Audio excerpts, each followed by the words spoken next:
আজকে আমি root and রুফের একটি তেহারি ট্রাই করব। এটা ভাববেন না যে আমাকে পেইড করে আনা হয়েছে, এটা আমি সম্পূর্ণ নিজের টাকা দিয়ে এটা দিব। আমি তো অনেক জায়গায় বিরিয়ানি খাই, তো আমি জানি যে বিরিয়ানিটা কেমন হতে পারে। আমি বিরিয়ানিটা দেখাই। বিরিয়ানির ওপর মাংস গিজ গিজ করছে, যা সত্যি লোভনীয়। প্রথম কথা হচ্ছে মাংসগুলো অনেক সফট, ঠিক যেমনটা আমার এক্সের মন এতটাই সফট ছিল। বিশ্বাস করেন গাইস, আমার এক্সের কথা মনে পড়ে যায়। এটা তোমার কোন এক্সের মন? কমেন্ট করো গাইস।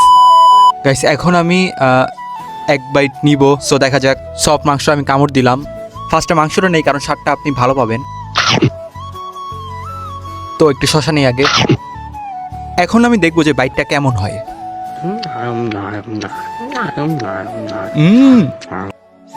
সত্যি বলতেছি গাইস, অনেক মজা। সেই স্বাদ।